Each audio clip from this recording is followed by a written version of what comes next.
부천시장 후보들이 어떤 생각을 갖고 있는지, 향후 부천의 4년을 이끌 자질과 능력, 정책, 비전이 있는지를 검증해보고자 합니다. 밖으로는 전임 시장보다 부채를 탕감했다고 선언하면서도 안으로는 재정 자립도를 엉망으로 만든 이중적인 김만수 후보와 더 이상 대화가 어떤 의미가 있는지 고민하지 않을 수 없었습니다.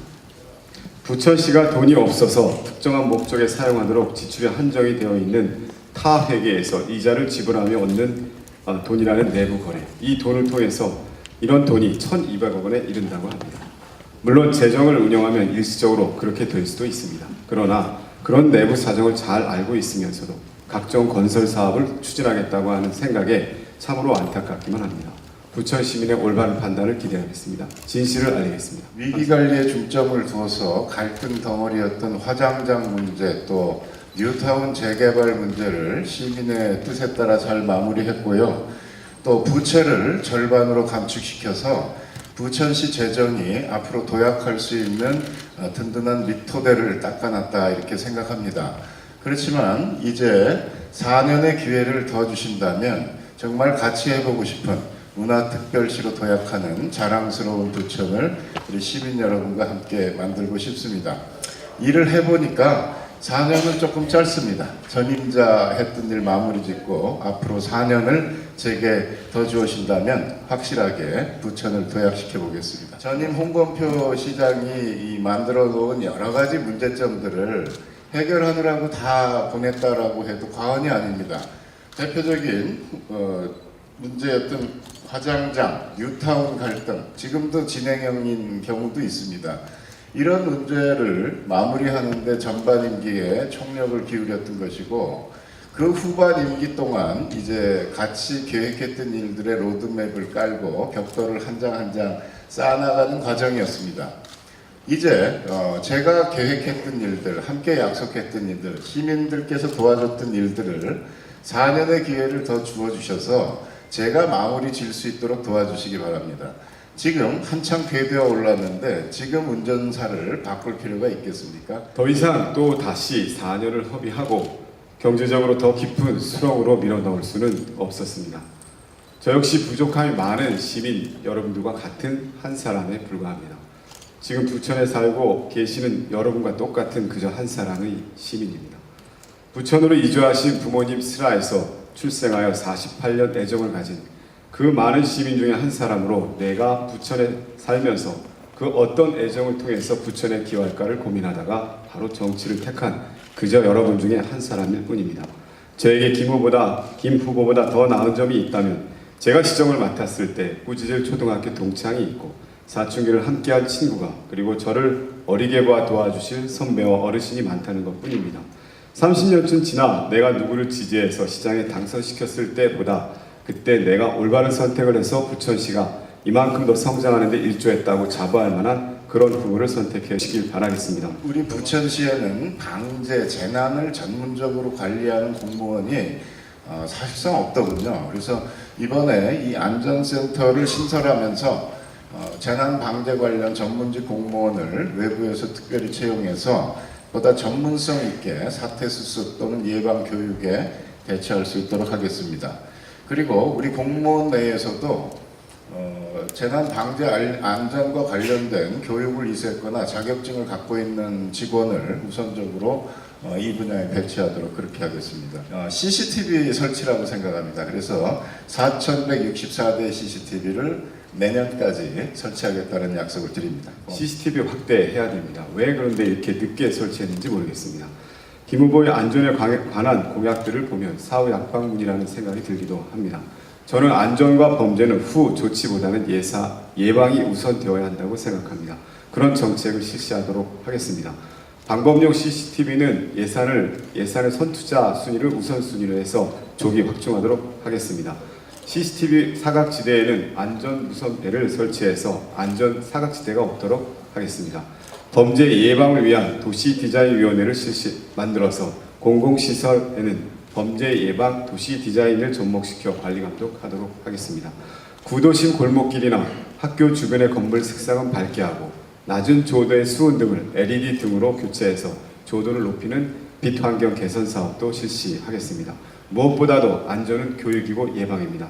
특히 어린이들의 안전 교육을 담당하기 위해서 어린이 안전교육센터를 설립하고 안전에 대한 교육이 평생으로 이어질 수 있도록 안전평생교육학교 이수제도를 도입하도록 하겠습니다. 우리 김만수 후보께서는 2014년 5월 3일 즉 부천시장으로 재임하는 기간 동안 부천시에 대한 안전은 물론이고 부천 시민들의 복지 등 여러 가지 부분에 대한 책임을 총괄해서 지고 있었던 수장이셨습니다. 사회에 여러 가지 문제가 발생을 한 이후에 CCTV 사태가 발생을 한 이후에 보도자료가 2014년 5월 3일 날 2015년 부천 CCTV는 4,164대 2017년까지 완료 예정의 CCTV 설치 계획을 2015년 내년 안에 마무리하겠다고 하십니다. 그 자료에 보면 2014년 5월 기준으로 1,079대가 부천시 전역에 설치되었다라는 설명이 있었습니다. 그런데 지금 저희가 확인해 본 바에 따르면 2014년 5월 달에 설치한 CCTV 576대는 현재 가동이 되지 않고 있는 실정입니다. 즉 최초에 2010년도 이전에 설립했던 236대는 40만 화소의 낮은 화소이기 때문에 범죄가 발생을 하더라도 안면 인식이 되지 않는 상황이어서 2014년 2월에 있었던 상동 지역의 여대생 피살 사건의 증거자료로 활용이 되지 못하고 있는 실정입니다. 또한 2010년부터 2012년까지는 단 한 대의 방범용 CCTV도 설치하지 않았습니다. 그럼에도 불구하고 마치 부천에는 범죄의 사각지대가 없고 주민들 여러분께서도 안심해도 되는 양 CCTV 전부 설치한 것으로 이렇게 보도자료 내셨는데 이렇게 보도자료 내시지 말고 추가 설명을 통해서 576대에 대해서는 추가 설치가 완료되는 시기는 2014년 8월경이다 라고 보도자료를 내야 되는 것이 적절하다고 생각합니다. 이렇게 보도자료 내신 이유가 뭡니까? 오늘 언론의 일부 500대가 작동이 안 된다 그러는데 그건 계속 공사 중인 걸로 이해하시면 됩니다. 그래서 망이 갖춰지는 시기가 되면은 공사가 끝나는 걸로 받아들여 주시기 바랍니다.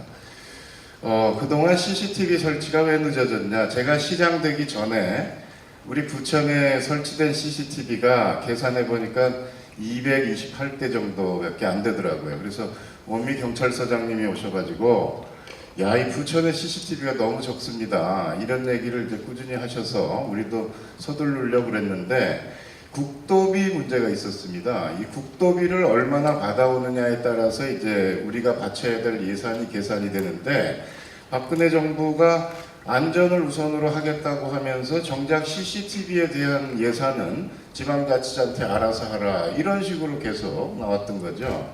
그래서 우리 시는 그걸 BTL 사업으로 해보려고 1년 동안에 걸쳐서 전수조사를 하고 이 재원 조달 계획을 민자유치 방식으로 검토를 하고 있었습니다. 그런데 경기도에서 이제 도비를 지원하는 것이 확정이 됐기 때문에 BTL을 접고 재정 사업으로 전환하다 보니까 이제 올해까지 2,000대를 설치하게 된 것입니다. 도시 디자인 위원회로 범죄 예방을 한다라는 것이 과연 얼마나 실효성이 있는지와 또 경찰 증원이 근본적으로 이루어지지 않으면 치안 문제에 대한 근본적 안전 문제는 사실 어렵습니다. 현재 박근혜 정부의 이 치안 수요에 대한 대응 부족을 여당 소속이라고 하시니 해결하실 방법이 있는지 말씀을 해주시기 바랍니다. 잘 아시는 것처럼 부천시에는 여러 곳에 공공 건물이 있습니다. 경로당 역시도 공공 건물의 일환입니다. 그런데 경로당 그리고 부천시가 가지고 있는 공공건물 모두가 도시 디자인에는 적합하지 않은 실정입니다. 즉 저녁에는 어둡거나 건물이 대체적으로 회색빛 콘크리트 수준을 벗어나지 못하고 있는 실정입니다. 도시가 좀 더 건강하고 도시가 좀 더 밝은 이미지가 되어야만이 도시에서 범죄율이 떨어진다는 깨진 유리창 이론도 있습니다. 그 깨진 유리창 이론에 따르면 작은 지역에 유리창이 깨져 있으면 그 주변으로 범죄가 확산된다는 그런 이론인데요. 그런 이론을 감안해서라도 부천시의 공공 건물은 디자인, 색채를 조금 입히고 그리고 보다 더 안전한 건물이 될 수 있도록 디자인위원회, 민간인, 전문가, 지역사람 그리고 부천시 의회 의원님 등 각계의 전문가들로 구성된 위원회를 통해서 그곳에서 디자인을 선정하고 그 디자인을 통해서 부천시에 일체된 안전 디자인이 설립될 수 있도록 디자인이 조성될 수 있도록 하겠다라고 한 것이 요체입니다. 조금 전에 치안과 관련해서 치안의 수요는 경찰력, 경찰 병력을 높이는 것이 더 중요하다는 말씀을 하셨습니다. 물론 그렇기도 합니다. 그러나 모든 것이 정부가 다 해야 된다고 저는 생각하지 않습니다. 특히나 요 근래 가장 우선시 되고 있는 것이 협치입니다. 민관 거버넌스. 이것은 과거 2002년부터 민관 거버넌스에 대한 다양한 논의가 있었고, 민관 거버넌스를 통해서 지역 내 여러 가지 합의를 도출하는 과정상의 주민의 참여, 그리고 시민사회 단체, 그리고 관이 함께하는 지역을 더 잘 살고 지역이 안락하고 지역이 편하게 살 수 있는 제도를 논의한 바가 있습니다. 민관 협의체를 통해서 지역 내에 있는 다양한 민간 네트워크를 치안의 보조적 수단으로 활용하고자 합니다. 예를 들어 녹색 어머니 폴리스, 그리고 각종 경찰과 관련된 유관 단체, 시민사회 단체들과 연계해서 경찰 병력이 담당해내지 못하는 치안 수요를 우리 민간이 그 주요한 시간대, 또 학생들이 등하교 시간대에도 보조적인 수단으로 네트워크를 통해서 또 부천시의 재정 지원을 통해서 치안에 대한 수요를 조금이라도 감당해서 안전한 도시를 만들 수 있도록 하겠다고 하는 것이 저의 의견입니다. 부천시 재정 자립도를 높이는 방안은 수입을 늘리거나 지출을 줄이는 방법이 가장 단기적인 방법, 우리가 취해야 할 방법이 아닐까 생각합니다. 그리고 현재의 재정 상황을 살펴보면 세외 수입은 계속 줄어들고 있는 상황입니다. 그렇다고 갑자기 기업 유치를 통해서 세수를 늘릴 수 있는 그런 상황이 아닙니다. 그런 방법도 사실 없는 것이 또한 현실입니다. 결국 기존의 재원을 아끼고 우선순위를 다시 정해 적절히 예산을 집행하는 것이 가장 최선이라고 생각합니다. 장기적으로는 오정 물류 단지에 대한 산업단지 확장 조성, 문화 콘텐츠 관련 도시명 기업 유치, 1인 창조 기업을 통한 청년 창업 활성화 등 기업 유치, 창업, 기업 단지 조성 등을 통해 우리 재정 자립도를 높일 수 있는 세월 확보를 해야 할 것입니다.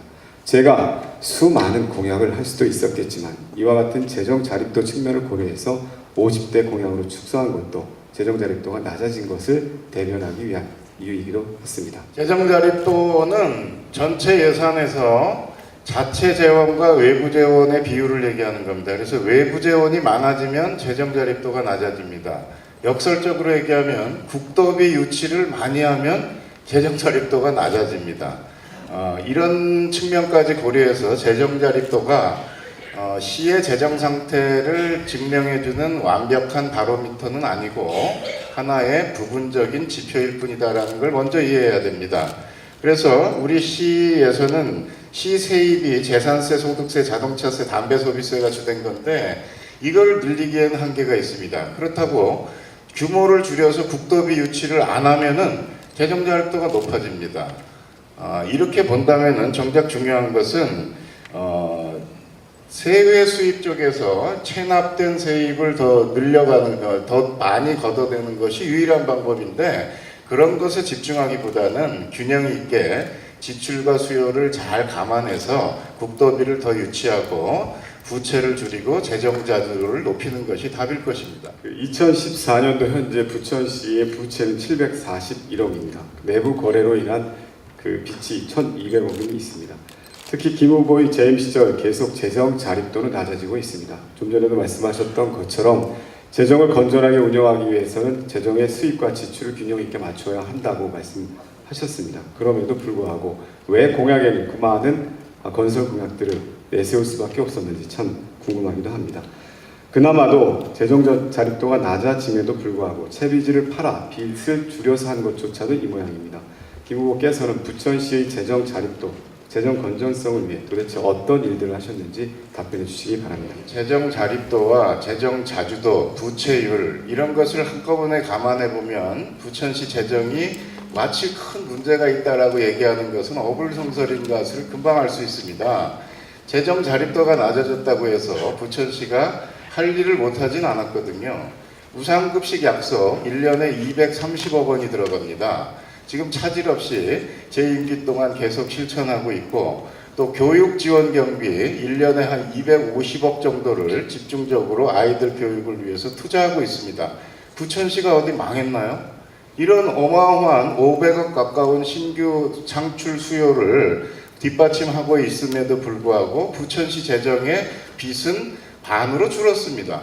이런 점들을 두루두루 감안하면은 재정 자립도가 낮다 그래서 부천시에 큰 문제가 있는 것처럼 얘기하는 것은 대단히 현실을 호도하는 것입니다. 기업이 활성화돼야 되는데 아시는 것처럼 부천의 문제는 땅이 좁고 땅값이 비싸서 웬만큼 고용을 유지할 만한 기업들이 외지로 나간다는 것이 제일 큰 문제입니다. 그런데 이것을 수도권 규제와 땅값이 높은 것 때문에 붙잡기가 굉장히 힘들어요. 그러면은 땅을 넓게 차지하지 않는 고용을 많이 일으키는 기업을 유치하는 것이 정답일 것입니다. 그래서 앞으로 종합운동장 역세권 개발을 중심으로 계산해보면 한 800개 정도의 강소기업을 유치할 수 있을 것 같습니다.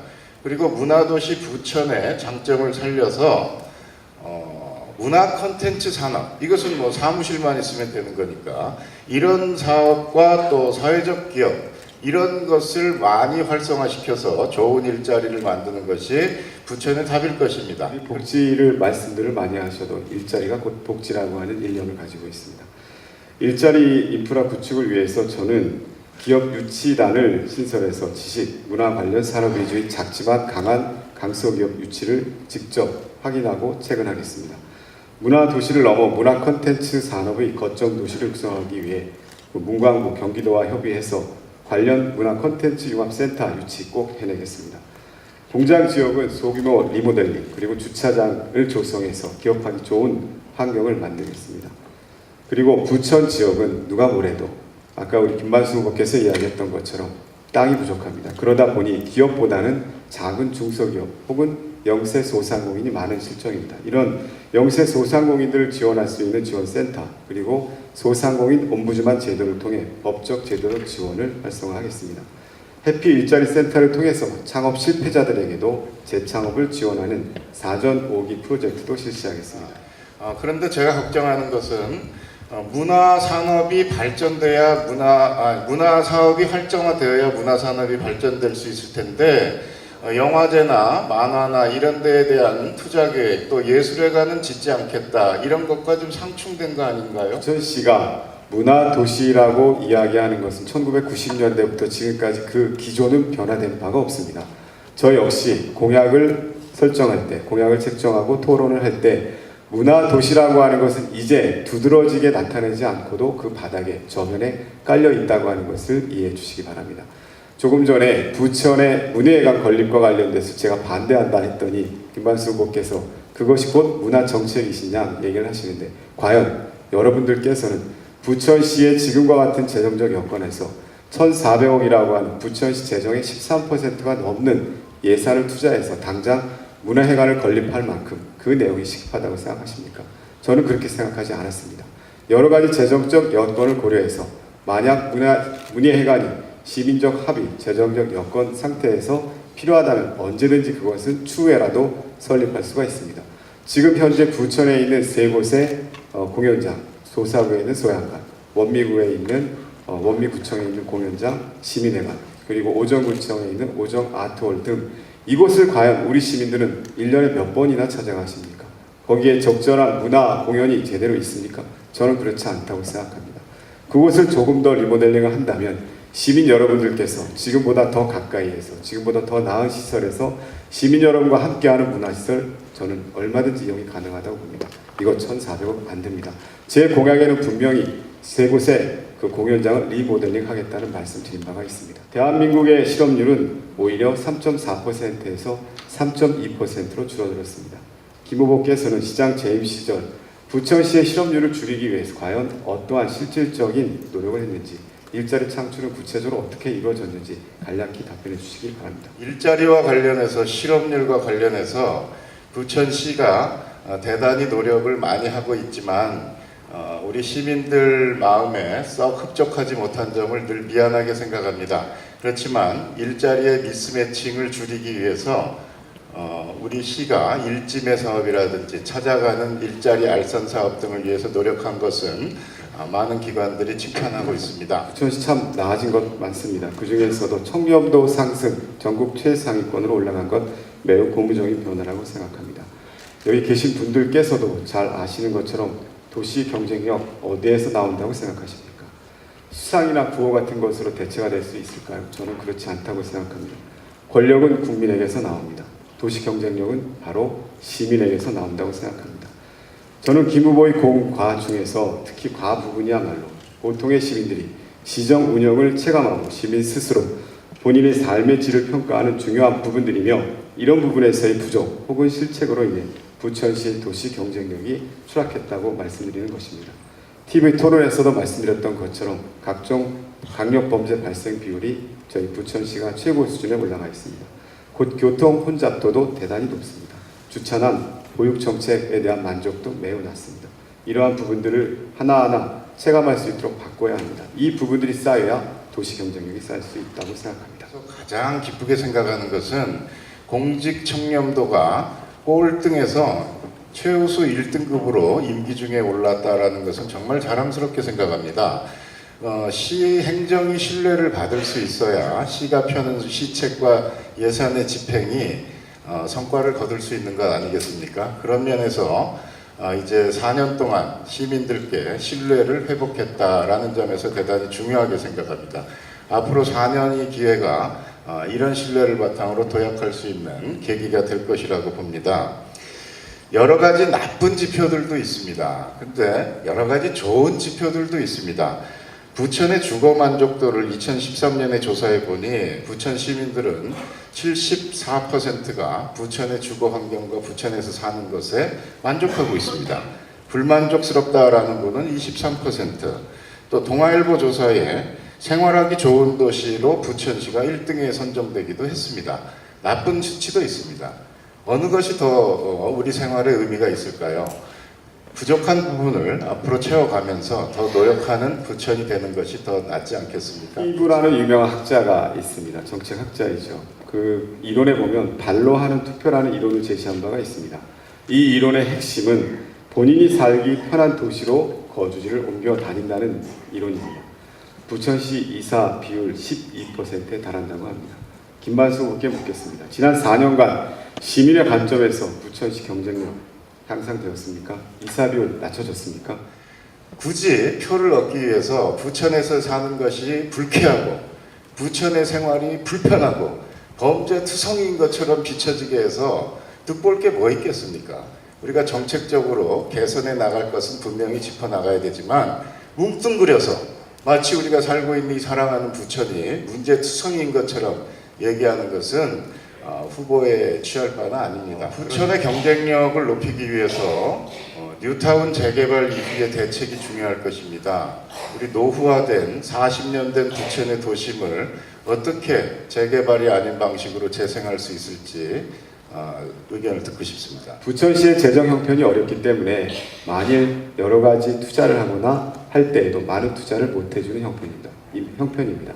따라서 여당 시장의 프리미엄이 그런 부분에 있을 수 있다고 생각합니다. 국가의 지원을 받아내야 합니다. 그래서 부천시가 현재 살고 있는 구도심의 거주 만족도를 높일 수 있도록 다양한 SOC 사업에 대한 투자를 해줘야 됩니다. 도로를 조금이라도 확장해주고 주차장을 조금이라도 더 많이 만들어주고 그것이 결국 주민들의 거주 만족도를 높일 것이라고 생각합니다. 뉴타운 그리고 재개발 부분은 뉴타운은 해제돼야 하고 재개발은 하지 않을 수밖에 없는 그런 형편이라고 생각합니다. 법적인 한도 내에서 소규모 재개발은 주민들의 합의하에 이루어질 수 있다고 생각합니다. 이 예술회관의 건립은 문화도시 부천의 비전을 실현하는 데 있어서 어떤 레일과 같은 역할을 하는 것이라고 봅니다. 그래서 꼭 만들어야 됩니다. 그런데 정말 분통한 것은 그 신도시 조성할 때 그때 그 돈 많을 때 만들어 놨으면 우리가 이런 고통을 겪지 않을 텐데 차일피일 하다 보니까 이렇게 됐습니다. 저는 중동 내에 문예회관 반드시 만들어내야 된다라고 보고 다만 중앙공원 내의 입지는 시민들께서 걱정이 많으신 것 같습니다. 제가 시장이 되면 이 입지에 대한 문제는 여론을 다시 수렴해서 재검토해야 된다고 봅니다. 그렇지만 조속한 시일 내에 예술회관을 지어야 된다는 것은 분명합니다. 문예회관이 장기적으로 필요하다고 하는 것은 부천 시민 누구나가 공감할 수도 있다고 생각합니다. 그러나 중요한 것은 지금 현재 우리가 어떠한 위치에 처해 있으며 또 당장에 그것이 필요한 것이에 대한 시급성의 문제가 걸려 있다고 생각합니다. 지난 4년간 김만수 후보께서는 문예회관 건립과 관련된 중앙공원 내 입지와 관련돼서 시민들의 다양한 의견을 들었지만 합의에 도출해내지 못했습니다. 지금도 방관하고 있는 실정입니다. 저는 그런 면에서 1,400억 원을 들여 굳이 부천의 몇 안 되는 녹지 공간인 중앙공원 내에 문예회관을 지으려고 하는 것은 절대 반대한다는 입장입니다. 이것은 또 대규모 토건 사업으로 볼 수도 있습니다. 문예회관 새로 짓기보다는 아까도 제가 말씀드렸던 것처럼 소사구에 있는 소양관, 그리고 원미구에 있는 우리 시민회관, 오정구에 있는 오정 아트홀을 이용한다면 충분히 주민들께서 원하시는 다양한 문화시설로 활용이 가능할 것입니다. 장기 과제로 넘기겠습니다. 부천 시민 여러분께 그렇게 시급하지 않은 상황의 내용들은 뒤로 하고 시급한 내용들을 하나하나 챙기는, 그래서 사회적 약자가 수혜받지 않는 그런 부천시 만들도록 하겠습니다. 시의 유휴 부지를 매각해서 그 돈으로 다른 사업에 부담을 주지 않으면서 시행하겠다라는 겁니다. 그렇기 때문에 예산 형편상 못하겠다라는 것은 안 하겠다라는 이유가 적절히 될 수 없다라고 봅니다. 또 시민회관을 개보수한다 그래도 700~800억 원이 들어갑니다. 그 돈이면은 차라리 제대로 된 문예회관을 짓는 것이 시기적으로나 효과 면에서 적절할 것이라고 생각합니다. 이분께서는 예술회관 짓는 것은 낭비, 토건 이렇게 편협하게 생각하지 마시고 좀 전향적으로 생각해 주실 것을 부탁드립니다. 그 부천시가 가지고 있는 유휴 부지를 매각해서 그 매각 대금으로 뭘 산다. 그건 저는 전제가 좀 다르다고 생각합니다. 땅을 매각하지 않고도 부천시의 재정적 여건이 그걸 감당할 수 있어야 합니다. 두 번째, 1,400억이라고 하는 돈이 투자가 된다고 하면 실제로 돈이 투자가 되는 것은 약 1,600억 가까이 될 수 있습니다. 그러한 사례는 유사 문예회관을 지었던 성남, 고양시 사례가 최초에 계획되었던 것보다 작게는 100억 원, 많게는 200억 이상이 더 투자가 되었던 사례로 저희가 미루어 짐작해 볼 수 있습니다. 결국 그러한 시설을 지었다 하더라도 그 시설을 운영 유지하기 위한 또 막대한 예산이 소요됩니다. 그러한 예산을 과연 부천시가 현재의 경제적 여건, 재정적 여건에서 감내할 수 있는지에 대한 것도 꼼꼼히 따져봐야 된다고 생각합니다. 그러한 미래적인 것이 없이 당장에 우리 부천시에 문예회관이 필요하다고 해서 또 땅을 매각한다고 해서 그래서 재원이 마련됐다고 해서 문예회관을 짓는다고 한다면 반드시 몇십 년 후에는 우리 후손들에게 큰 재앙이 될 수도 있습니다. 그러한 장기적 플랜에 대한, 장기적 계획에 대한 꼼꼼한 점검이 저는 필요하다고 하는 것입니다. 성남이나 고양이나 이런 예술회관을 지어놓고 애물단지가 되거나 혹은 재정이 압박받는 이런 도시의 문제는 뭐냐 하면 집부터 지어놓고 예술회관의 어떤 그 운영을 고민하다 보니까 문제가 야기되는 것입니다. 그런데 우리 부천은 좀 다릅니다. 이미 25년에 정상급 오케스트라인 부천 필이 있고 영화제가 있고 만화와 관련된 애니메이션과 관련된 여러 콘텐츠가 있습니다. 이미 내용이 차고 넘쳐서 이제 옷이 몸에 맞지 않기 때문에 예술회관을 지어야 한다라는 겁니다. 그렇기 때문에 운영비 걱정, 또 이것을 어떻게 예산을 채워낼까 하는 걱정, 이런 것보다는 이제 우리 커가는 문화도시 부천의 몸에 맞는 옷과 늘어나는 식구에 맞는 집을 지어줘야 된다라는 측면에서 예술회관은 대단히 시급한 일입니다. 지난 TV 토론 당시에 저는 국도비 지원 사업이 많은데 어떻게 경기도와 정부의 협력을 이끌어낼 것인가 라는 질문을 우리 김만수 후보께 드렸습니다. 이에 김 후보는 스스로가 야당 시장으로서 국도비 확보 문제가 힘들다, 도에서 비협조적이다 라고 시인한 바가 있습니다. 박근혜 정부는 어떤 정부든 협조하는 것이 순리다 라고 말씀하신 바도 있습니다. 다시 한번 묻겠습니다. 그래서 우리 박근혜 정부에 어떤 협력을 이끌어내기 위한 노력을 하셨습니까? 동부천 IC 같은 경우 이 동부천 IC 개설 반대하는 이 부천시의 눈물겨운 노력을 이재진 후보께서 청와대에 계실 때 MB정부가 계획하고 박근혜 정부가 밀어붙이고 있습니다. 굳이 돈이 아니더라도 이런 것이 협조되지 않는 것은 야당 시장을 골탕 먹이려고 하는 건지 잘 이해가 가지 않습니다. 그런 그 돈 들어가지 않는 거에서 문제를 해결할 수 있는 방법도 있고, 또 동부천 IC의 지하화를 하려면 1,500억이 들어갑니다. 그 돈이 아까워서 부천시의 녹지를 훼손하는 정책을 밀어붙이겠다고 하는 것, 이런 것이 현 정부의 사고방식이고 문제점인 것입니다. 2005년도에 제가 부천시에 잡월드라고 하는 고용노동부가 추진했었던 체험형 직업박물관 유치 프로젝트가 있었습니다. 총 사업비 규모는 한 600억가량 되었습니다. 제가 당시에 우리 김만수 후보께서 청와대에 근무하실 때였습니다. 찾아갔습니다. 그래서 부탁드렸습니다. 부천시에 잡월드라고 하는 고용노동부 시설을 유치한다면 부천시가 가지고 있는 정부 산하기관, 정부 공공기관이 하나도 없으니 이런 시설 부천이 유치하는 것이 부천 발전에 큰 도움이 될 것 같습니다. 도와주십시오 라고 말씀을 드렸습니다. 그런데 그 이후에 답변이 없으셨습니다. 저에게 직접 그리고 원혜영 의원을 좀 만나보시라 했습니다. 저는 그때 야당 의원이었습니다. 제가 김문수 지사께 질문드렸습니다. 고용노동부 프로젝트인데 고용노동위원회, 노동위원회에 계셨던 우리 김문수 지사님께서 당시 의원께서 좀 이걸 관심을 갖고 보시죠 라고 했더니 내가 야당 의원이기 때문에 참 힘이 없어서 내가 말은 하겠지만 잘 안 될 텐데 라는 염려하셨습니다. 제가 말씀드리고 싶은 것은 제가 그 전에 저는 그런 노력했습니다. 그리고 그렇게 해달라고 부탁드렸습니다. 지난 4년간 동부천 IC 관련해서 과연 누구에게 어떤 노력을 했는지 저는 되묻고 싶습니다. 당 후보 백 좀 써봅시다. 이번에 선거 끝나면 되든 떨어지든 동부천 IC 개설 계획은 꼭 철회하도록 우리 박근혜 대통령한테 전화 좀 한번 꼭 해주시기 바랍니다. 박근혜 대통령에 대해서 트위터에서 저에게 이렇게 답변을 해주셨습니다. 박근혜 대통령에 대한 트위터에 대한 질문에 이 후보께서는 끝까지 글을 안 읽는 습관이 있는 것 같습니다. 박근혜 정부가 죽을 써야 한다는 게 아니라 그런 상황이 없을 것이라는 것을 전제로 하는 것입니다. 라고 말씀을 하셨습니다.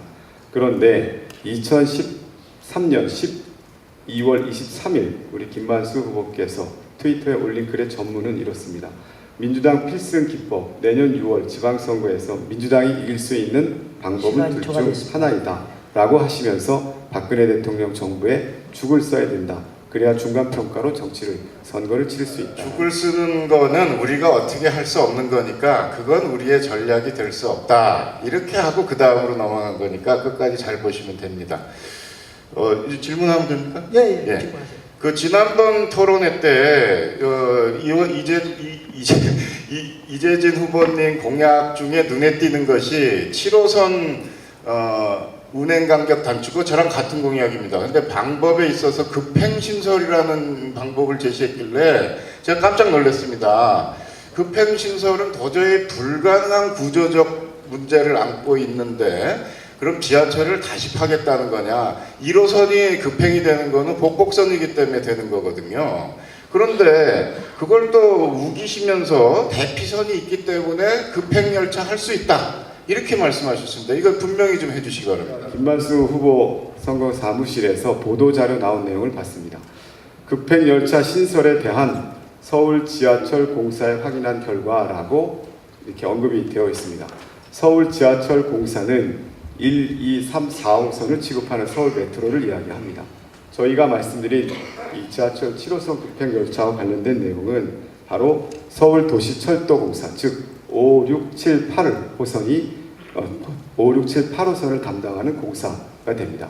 그리고 이 내용은 지난 2013년 9월 4일 이렇게 기사로도 언급된 바가 있습니다. 즉 지하철 빠르면 내년이면 급행열차 도입된다. 6, 7호선 이렇게 조선일보에 보도가 된 바도 있습니다. 서울 도시철도공사 그리고 철도기술연구원에서 연구한 자료입니다. 그리고 제가 대피선이 없다고 대피선이 있다라는 표현을 쓰셨는데요. 급행열차 운행하기 위해서는 대피선 꼭 필요합니다. 그러나 지하철 7호선에는 대피선이라고 명명되어 있는 선은 없습니다. 다만 대피선이 아닌 유치선이 있습니다. 이 유치선과 제3선은 비상시를 위해 대비해 놓은 구간입니다. 선로입니다. 이것이 청담역에 또 있습니다. 이러한 유치선과 제3선을 대피선으로 교환하는 것이 예산을 얼마 들이지 않고도 가능하기 때문에 지하철 7호선 급행열차가 가능하다고 하는 것이 철도기술연구원의 말씀입니다. 조선일보 인용을 하셨는데 전혀 사실이 아닙니다. 저희가 확인을 했습니다. 7호선에는 대피선이 설치되어 있지 않고 설계상에도 없습니다. 그러니까 대피선을 꼭 만들어내야 급행열차가 진행이 되는 겁니다. 9호선과 1호선이 유일하게 그렇게 되고 있습니다. 그것은 복복선이거나 대피선 설계가 되어 있어야 되는 겁니다. 없는데 대피선을 만들어서 급행을 하겠다 그러면 지하철을 복복선화하는 거랑 똑같은 겁니다. 수천억 원이 드는 거죠. 이런 문제에 대해서 그냥 기술적인 검토를 더 해보고 말씀을 하시면 됩니다. 근데 자꾸 우기시면은 해법이 안 나오죠.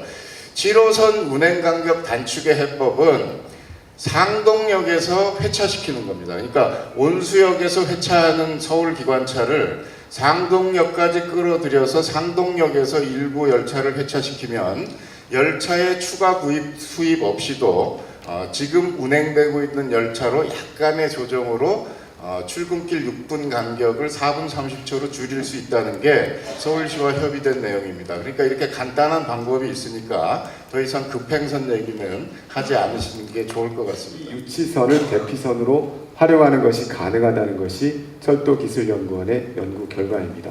대피선을 하나 만드는 것은 약 1,200억 원이 소요됩니다. 다만 부천시에 만들지 않더라도, 부천시에 재정 부담이 없더라도 서울시가 의지만 갖는다면 얼마든지 지하철 7호선 급행열차 신설 가능합니다. 그리고 부천시가 아닌 다른 구간에 있는 유치선과 기존의 제3선 활용하면 대피선으로 활용이 가능하다고 하는 것이 현재 연구 결과입니다. 얼마든지 가능합니다. 교통과 관련돼서는 첫째는 대중교통 체제를 좀 개편해야 된다고 생각합니다. 특히 버스 노선의 직선화를 유치할 수 있도록 버스 공용제도 적극적으로 도입을 추진하도록 하겠습니다. 교통 문제에 있어서 내부적인 교통망이 문제입니다. 부천을 스쳐 지나가는 분들의 경우에는 부천시가 교통의 요충지처럼 생각될 수 있지만 내부 교통망은 매우 어려운 것이 현실입니다. 그 중에서도 외부 교통망인 경인전철 그리고 경인고속도로 지하화와 관련된 국가적 전략 과제에 대해서는 저희도 적극적으로 협조하도록 하겠습니다. 외곽순환고속도로 지하화 역시 적극적으로 협조하고 정부에게 요구하도록 하겠습니다. 문제는 내부입니다. 내부 교통망과 관련돼서는 앞서 말씀드렸던 것처럼 대중망 교통 체계를 개편해서 직선화를 최대한 유치하도록 하겠습니다. 그리고 뉴타운 문제 관련해서 말씀드리겠습니다. 뉴타운 해제와 관련해서 총론적인 부분에서는 기무부와 차이가 없습니다. 뉴타운 조속한 시일 내에 해제되어야 합니다. 왜 7월 달까지 미루었는지 이해가 가지 않습니다. 다만 뉴타운 해제 이후에 발생해야 되는 여러 가지 문제에 대한 후속 조치로서 상하수도 시설에 대한 정비, 가로등 및 방범시설 강화, 도로 정비, 그리고 전기 배관 수리 등 기반시설 강화와 주택 개량자금 저리융자 등을 하자고 하는 것이 저의 의견입니다. 이것은 김 후보가 재임 시절 추진하다 국토부에서 거부가 된 건 아니겠습니까? 제가 반드시 해결해 내겠습니다. 해결해서 가장 큰 것은 격자형 지하철망을 완성하는 것입니다. 지금 7호선과 1호선의 동서축 지하철은 아주 잘 시민의 발 역할을 하고 있습니다. 그런데 소사에서 죄송합니다. 시흥 넘어가는 지하철 2017년까지 개통 예정으로 되고 있습니다. 문제는 소사에서 고양시 가는 지하철이 아직 착공을 못하고 있습니다. 이것은 대단히 부당하게도 소사 노선은 일반 철도로 지방비 부담이 없습니다. 100% 국비로 되고 있는데 유달리 같은 노선인데 소사에서 원종동 가는 노선은 지방비 부담을 10%로 하라고 기재부에서 억지를 쓰는 바람에 지금 부천시가 착공을 못하고 있습니다. 10%면 얼마냐? 부천시 구간만 해도 1,000억을 부담해야 됩니다. 이런 모순된 국토부의 입장에 대해서 우리 시는 선뜻 받아들이기가 어렵습니다.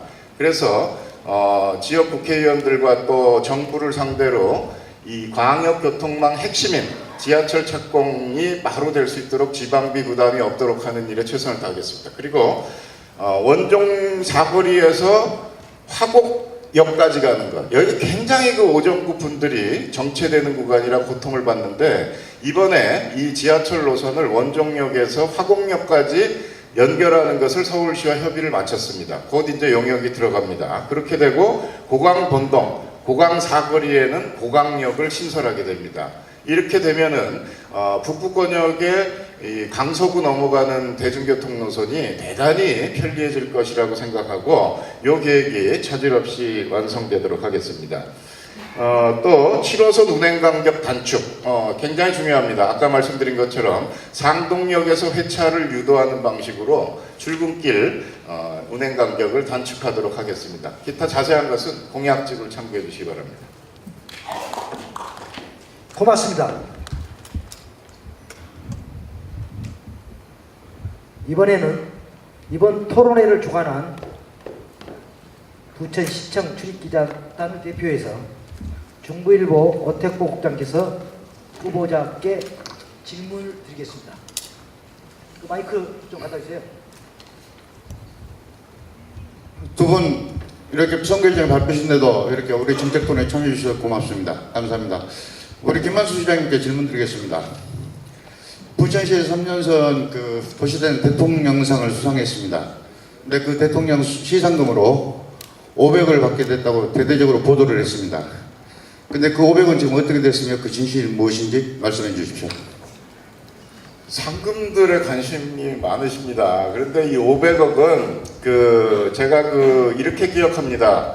시상금은 아닙니다. 인센티브 예산으로 주어질 수 있는 예산의 포괄적 범위를 500억으로 국토부에서 제시를 한 겁니다. 그런데 초기에 마치 500억을 현찰로 받아오는 것처럼 알려진 것은 잘못된 일입니다. 그런 혼선을 준 거에 대해서 죄송하게 생각합니다. 앞으로 부천시가 제안하는 국토부 해당 유치 사업에 있어서 인센티브로서 500억 범위 내에서 이점을 얻을 수 있는 것으로 이해를 해주시기 바랍니다. 그런데 시상금은 계속 우리가 앞으로 노력해서 그렇게 확보해가는 인센티브 예산으로 이해를 해주시면 되고요. 정작 이 도시 대상의 의미 자체의 폄하는 안 있었으면 좋겠습니다. 우리가 전국 200개 넘는 기초지방정부 중에서 최고의 문화특별시로 선정된 그런 영예입니다. 부천에 계신 많은 분들이 영남, 호남 그리고 충청도를 떠나서 저에게는 다 제가 살아왔을 때 아버님은 다 아버님이셨습니다. 그분들은 저에게 정말 많은 사랑 주셨습니다. 제 친구의 아버님도 저에게는 아버님이셨습니다. 그 친구의 아버님 고향이 호남이셨습니다. 그 친구의 아버님 고향이 충청도이셨습니다. 저에게 참으로 많은 아버님이 계셨고 그 아버님들 덕분에 제가 이렇게 잘 성장할 수 있었습니다. 제가 부족한 지혜, 제가 부족한 여러 가지 정책 의사 결정에 있어서 제 주변에 계신 많은 아버님, 제 주변에 계신 많은 동료들, 제 주변에 계신 많은 친구들, 오로지 부천 시민 모두가 저에게 지혜를 주신 분이라고 생각하고 열심히 일하겠습니다. 여러분의 시장이 되겠습니다. 감사합니다. 대한민국 여론의 바로미터라고 합니다. 그 뜻은 면적은 작지만 대한민국 팔도 사람들이 골고루 대한민국 인구 구성과 비슷하게 살아가는 곳이기 때문에 대한민국의 축소판이다 이렇게 말씀들을 하십니다. 우리는 이것을 자랑스럽게 생각해야 될 것 같습니다. 이런 좁은 땅에서 특정 지역 얘기가 나오고 이런 것은 대단히 우리 부천의 장점을 갉아먹는 일이 될 것입니다. 전임 시장 시절에 그런 우려들이 많이 있었습니다. 특정 지역 독식이니 특정 학맥의 득세니 이런 얘기들이 많이 있었는데 제가 시장 되면서 그런 얘기가 없어졌습니다. 제가 어려서 태어나서 자랐던 60년대 인구 2만 3천의 작은 소도시였습니다. 그러던 도시가 이제 인구 86만의 큰 도시로 성장 발전해 왔습니다. 그곳에는 영남인도, 그곳에는 호남인도, 그곳에는 충청인도 계셨습니다. 저는 참으로 안타깝습니다. 왜 부천이 하나가 되지 못하고 일부 정치 지향적인 인사들에 의해서 우리 향후의 조직이 이상하게 운영되고 있는지 참으로 안타깝기 그지없습니다. 저는 하나 되는 부천 만들겠습니다. 지역 가르지 않겠습니다. 편 가르지 않겠습니다. 지역 소주의를 넘어서 하나 되는 부천을 위해서 오로지 일만 하겠습니다. 시민화합위원회를 만들어서 영호남, 지역을 떠난 향후의 그 갈망과 에너지를 지역에 대한 사랑으로 전환시킬 수 있는 지역 시민화합위원회 만들겠습니다. 그리고 현장에 계신 많은 시민들과 월 1회 토론하겠습니다. 현장 타운홀 미팅을 통해서 현장에서 가지고 있는 애로사항, 현장 주민들의 의견을 직접 소통하는 시장, 발로 뛰는 시장이 되겠습니다. 향후회라고 할 때 우리가 모두 알고 있듯이 고향 향자 벗 우자를 씁니다. 저는 향후에는 이제는 지향할 향자 벗 우자를 써야 된다고 합니다. 우리 모두가 벗을 향하고 벗을 위하는 도시 부천, 그 향후회로 발돋움 될 수 있도록 더 변화될 수 있도록 저도 최선을 다해 노력하겠습니다. 제가 꿈꿔왔던 부천, 여러분이 바로 희망했던 부천, 그것은 결코 다르지 않다는 것을 저는 오늘 느낄 수 있었습니다. 또 확신할 수 있었습니다. 무엇보다 누가 부천시를 향한, 시민을 향한 진정성과 열정을 가진 우리들의 후보인지 확신이 들었기 때문에 제가 하고자 하는 일이 얼마나 막중한 책임인지를 다시 한번 느껴볼 수 있었습니다. 선택은 시민 여러분들의 몫입니다. 그 선택은 언제나 정답이었습니다. 내가 뽑은 시장이라고 당당하게 자부할 수 있는 그런 후보를 선택해 주시기 바랍니다. 시민 여러분, 그리고 언론인 관계자 여러분, 희미한 부천의 미래를, 이러한 막중한 책임을 누가 여러분의 곁에서, 그리고 누가 여러분의 뜻을 받아서 바꿔 나갈 수 있는지 이제 여러분께서 판단해 주십시오. 우리 시민들의 역량을 성숙하게 다지는 계기가 되기를 바랍니다. 자리를 마련해 주신 기자단 여러분께 감사드리고, 선거는 잠깐입니다. 잘 극복해서 부천이 더 발전할 수 있는 그런 계기로 같이 만들었으면 좋겠고, 저도 그렇게 하겠습니다. 좀 올라와서